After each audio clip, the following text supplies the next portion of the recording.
పుత్రవతి భవ.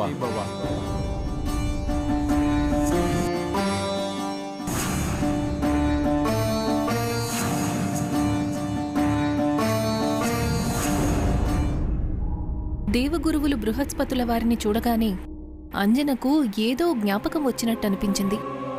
పూర్వజన్మ వర్తమాన జన్మం యొక్క ఘటనాక్రమం రెండూ కూడా కలిశాయి.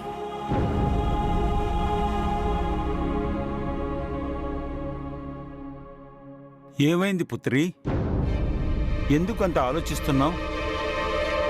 దేవగురువులు సర్వజ్ఞులు. వారికంతా తెలుసు. అంజన మనోదశ వారికి తెలియకుండా ఉంటుందా? అంజనాకి అంతా చెప్పి శాంతపరచలేదెందుకు?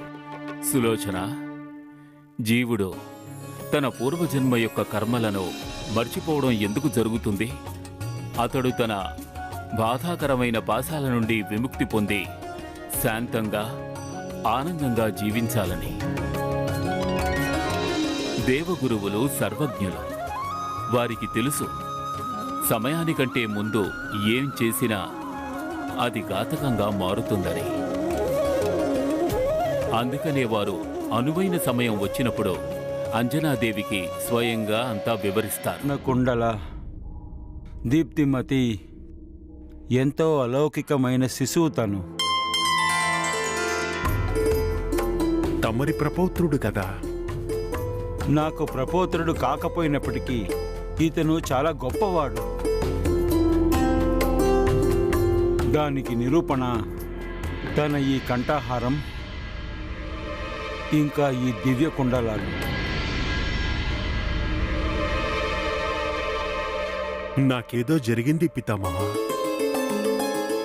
నాకు ఈ కంఠహారము కనిపించడం లేదు, దివ్యకుండలాలు కనిపించడం లేదు. చింతించకు కుమారా. తను ఈ కంఠహారము ఇంకా దివ్య కుండలాలను పృథ్వీవాసులలో తన తల్లి మాత్రమే చూడగలుగుతుంది. నువ్వు కాకుండా ఎవరైతే ఈ కుండలాలను చూడగలుగుతారో వారే మీ పుత్రులకు గురువులు ఇంకా స్వామి అవుతారు. రామ్ రామ్ రామ్ శ్రీ రామ్ రామ్ రామ్ రామ్ శ్రీ రామ్.